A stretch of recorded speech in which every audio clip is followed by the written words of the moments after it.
Et si les véritables secrets de l'univers n'étaient pas là-bas, mais juste devant nous?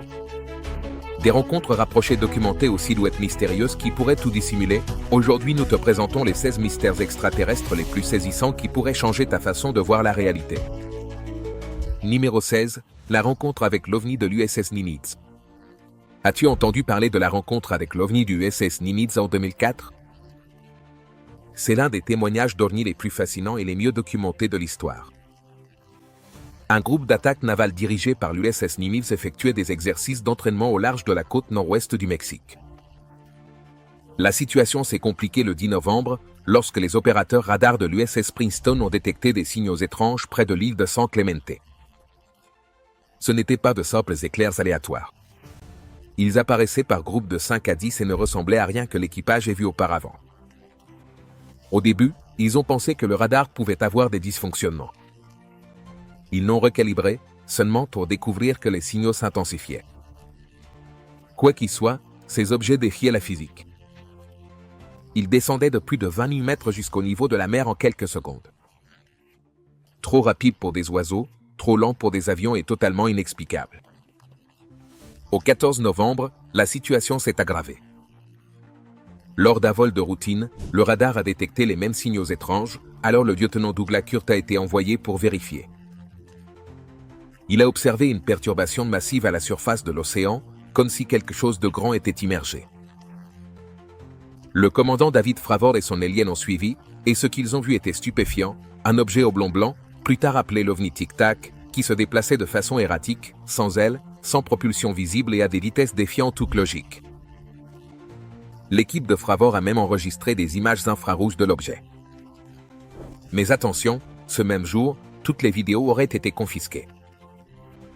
Des témoins ont déclaré que 2 hommes mystérieux sont arrivés en hélicoptère, ont effacé les données et ont tout emporté.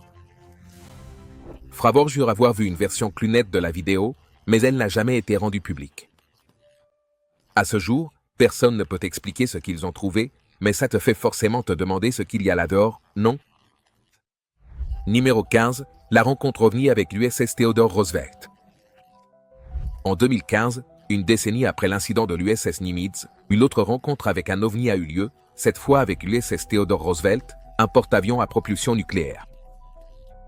La rencontre a eu lieu au large de la côte sud-est des États-Unis. Lors d'exercices d'entraînement, comme lors de l'incident de 2004, les opérateurs radars ont de nouveau détecté des objets anormaux, mais ils ont d'abord été écartés comme de possibles défaillances ou erreurs du système.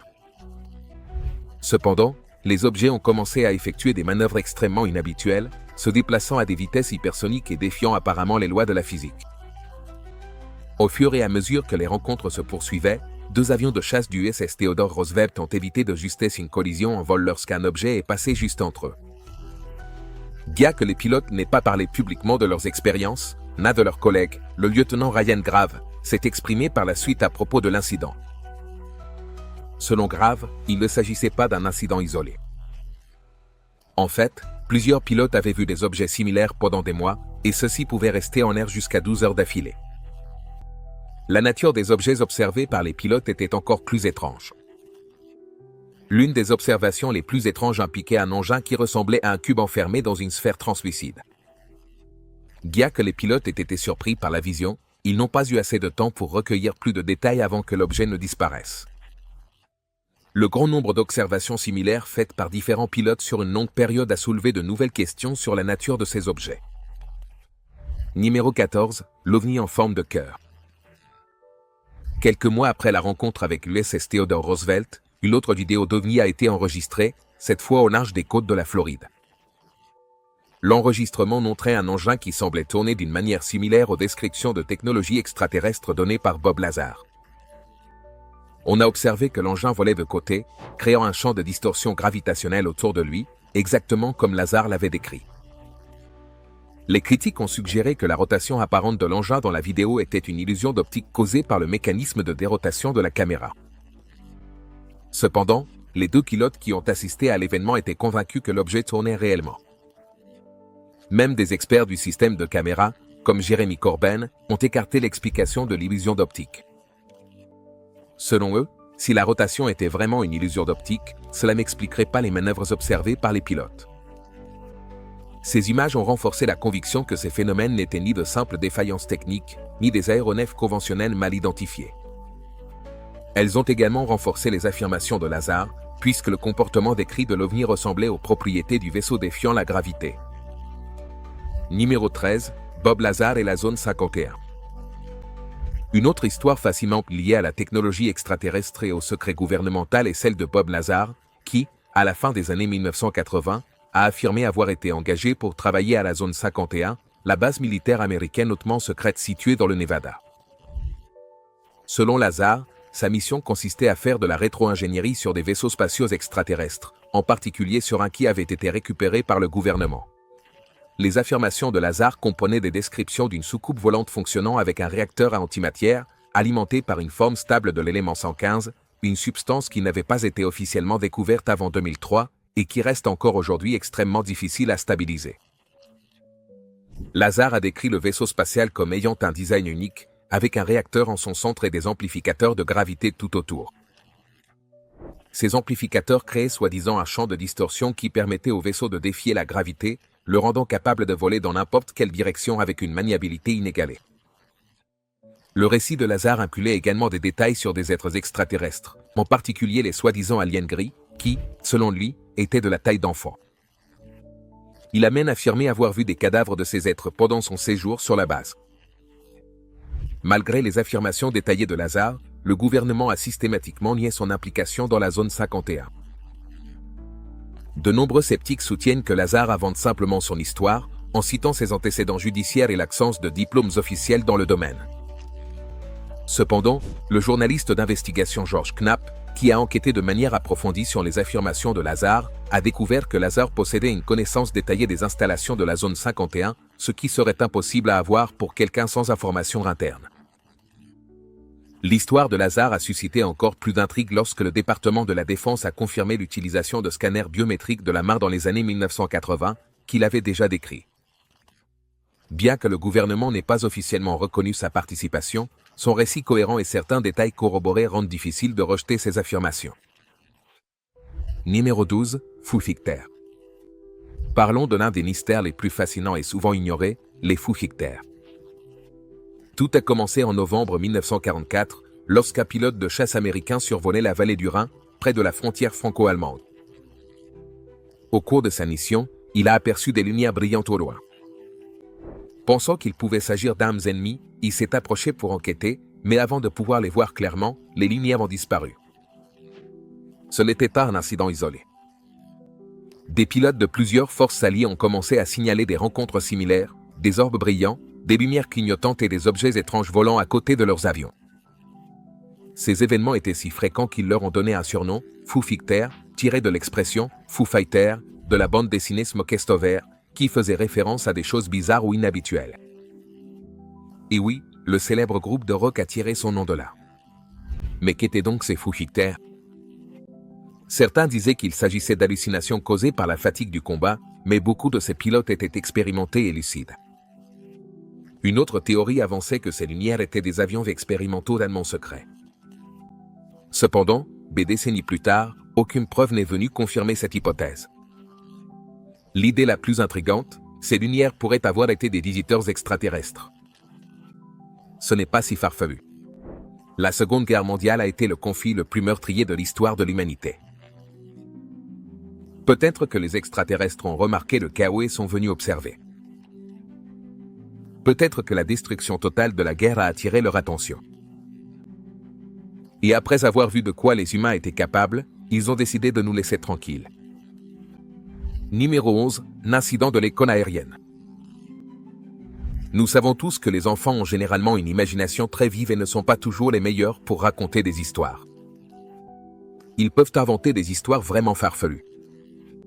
Mais que se passerait-il si toute une classe d'enfants non seulement partageait la même histoire, mais la maintenait pendant près de 30 ans?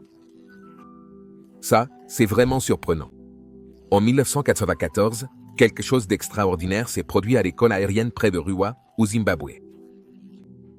Pendant la récréation du matin, plus de 60 élèves ont affirmé avoir vu un étrange objet en forme de disque atterrir près de la cour de leur école.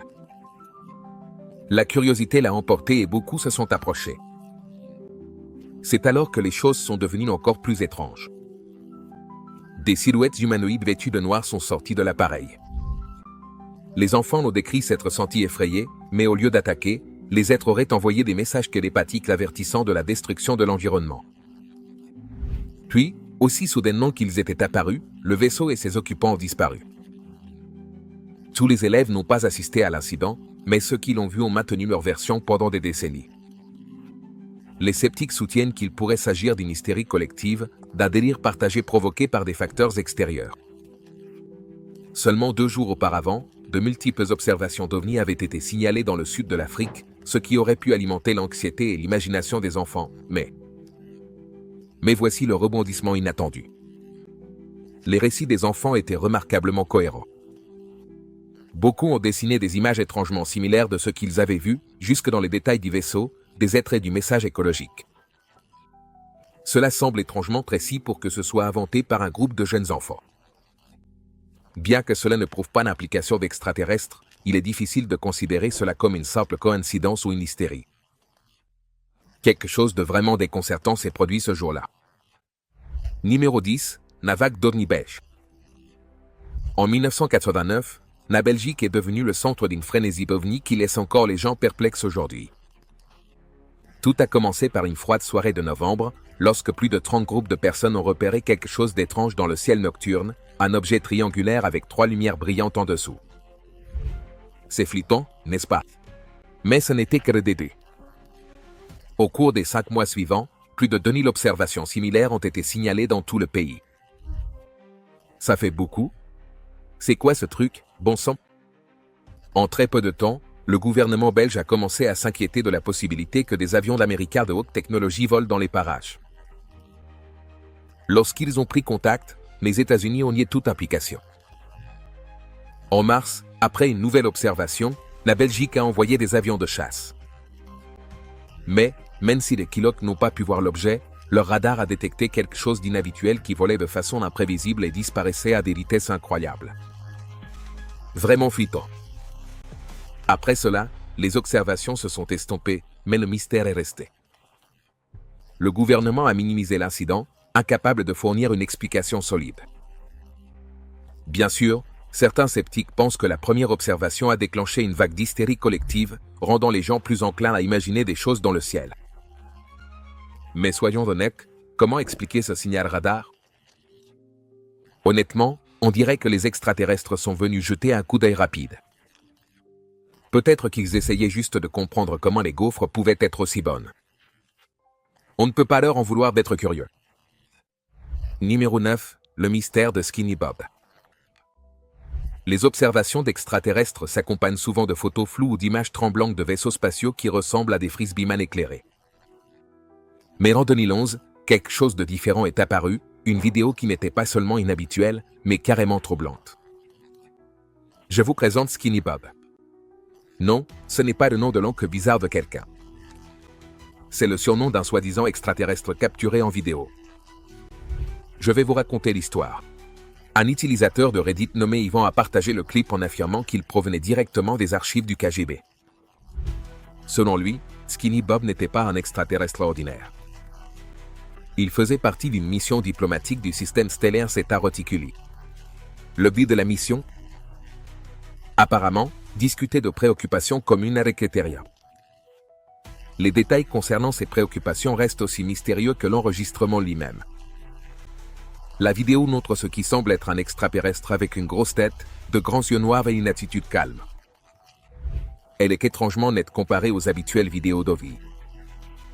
Les experts l'ont rapidement remarqué.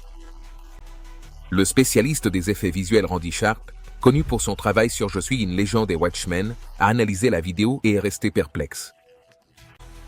Si c'est une supercherie, c'est incroyablement avancé pour 2011. Selon Sharp, réaliser un enregistrement aussi réaliste aurait nécessité une technologie de pointe, des compétences exceptionnelles et un budget d'environ 250 000 $. Ça fait beaucoup d'argent pour ce qui semble être une blague. Encore plus étrange, personne ne s'est manifesté pour revendiquer la création de la vidéo ni n'a tenté d'en tirer profit. Si c'est faux, à quoi bon? Et si c'est réel, eh bien, cela soulève des questions encore plus grandes. Alors, Skinny Bob est-il un véritable extraterrestre ou simplement une supercherie élaborée?